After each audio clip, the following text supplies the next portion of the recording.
वो किचन था, वो देखो नीचे बर्तन पड़े हुए, अभी जाकर नजदीक से देख सकते हैं, बर्तन पड़े हुए हैं, कपड़े पड़े हुए हैं, वो सामने सारा कुछ पड़ा हुआ है।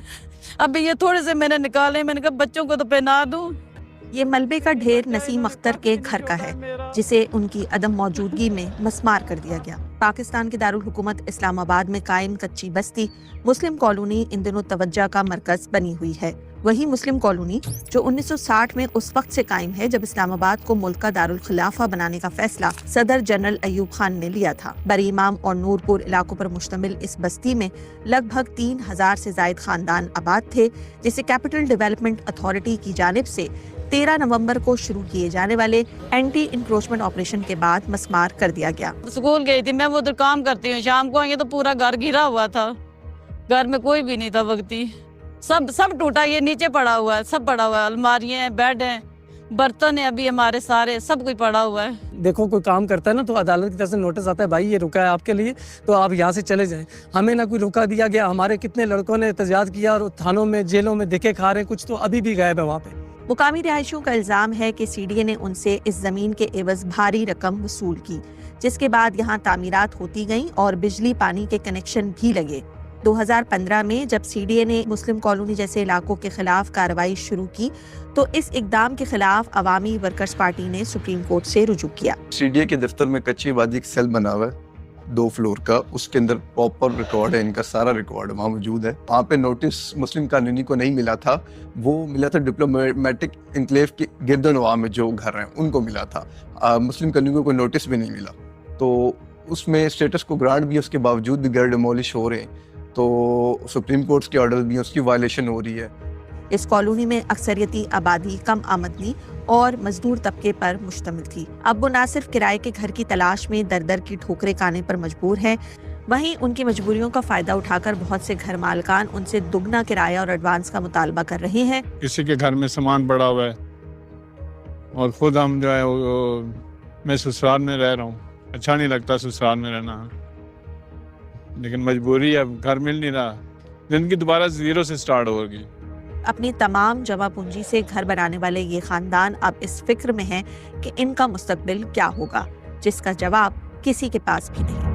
आपने जो इस्लामाबाद के अंदर काम किए हैं वो यानी कि तारीफ के काबिल हैं, आपको शाबाश दी जानी चाहिए। ये बताइएगा, इस्लामाबाद के अंदर जो आप कच्ची आबादियों के लिए ऑपरेशंस कर रहे हैं, आपने गरीबों के छतों को मस्मार किया, सैकड़ों की तादाद में, हजारों की तादाद में आपने लोगों को बेघर किया, उसके लिए आपका क्या प्लान है सर? इस्लामाबाद के अगर कोई एक घर किसी की प्रॉपर्टी और मलकियत है और मैंने गिराया है, तो मैं ना सिर्फ उस बंदे को भी जवाब दूं और अल्लाह को भी जवाब दूं।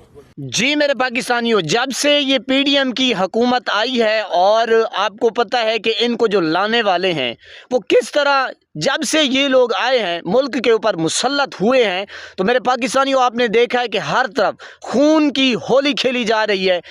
कहीं पे कोई रो रहा है, कहीं पे कोई रो रहा है, कहीं पे ये आवाम रो रही है, कहीं पे किसान रो रहा है, कहीं पे दुकानदार रो रहा है, तो किसी के बच्चे जो हैं वो नाहक कत्ल हो रहे हैं। किसी को पता नहीं है कि मैं घर से रवाना हो रहा हूं और शायद ही वापस आ जाऊं। यानी कि पाकिस्तान में इस वक्त जो हालात हैं वो आपके सामने हैं। ये जुल्म सितम जारी है, बर्बरियत जारी है, कोई पूछने वाला नहीं है, कोई रोकने वाला नहीं है, कोई टोकने वाला नहीं है। इनका जुल्म सितम आपके सामने है कि हर तरफ आहो पुकार है, हर बंदा परेशान है, हर बंदा रो रहा है। किसान अलहदा, मजदूर अलहदा, गरीब अलहदा। यहाँ तक नौबत आन पहुँची है मेरे पाकिस्तानियों कि इस वक्त जो गरीब हैं वो रहने के लिए भी मजबूर हैं। जो आपके सामने ये मनाजिर आपने देखे कि वो कई दहाइयों से यहाँ पे रह रहे थे और इस्लामाबाद में इनकी धौंस देखें, दबर देखें, इनको अल्लाह का अजाब नज़र नहीं आता, अल्लाह का खौफ नज़र नहीं आता, ना ही ये लोग बेगैरत किस्म के लोग अल्लाह से डरते हैं। किस तरह ये फिर धौंस जमाते हैं और अपना भाषण बेचते हैं, अपना चूरन बेचते हैं, अपना मजून फक्की बेचते हैं और कौम को बेवकूफ़ बनाते हैं कि ये हम करने लगे हैं और ये करने लगे हैं। सारा जो कच्चा चिट्ठा है वो आपके सामने है। वो ये सिर्फ करते हैं कि गरीब जाए भाड़ में और हम यहाँ इन्वेस्टमेंट करेंगे, बड़े बड़े होटल्स आएंगे और क्या कर देंगे, ये कर देंगे, वो कर देंगे, ये हम ऐसे रंदा फेर देंगे। ना कोई हमें पूछने वाला है, ना कोई टोकने वाला है, ना कोई रोकने वाला है। आखिर मैं आपसे पूछता हूँ, सवाल है इस पीडीएम से, करप्ट टोले से, कि क्या गरीब के कोई हकूक नहीं है? गरीब अब बेचारा जब तक वो जीना चाहता है, उसकी मौत जिंदगी है, क्या उस टाइम तक आप उसे जीने का हक जो है वो भी छीन रहे हैं?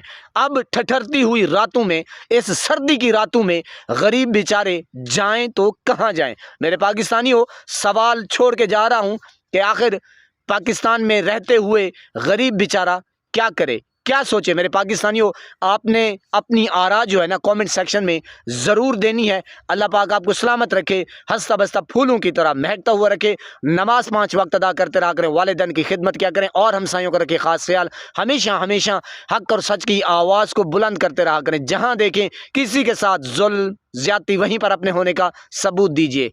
अल्लाह निगहबान।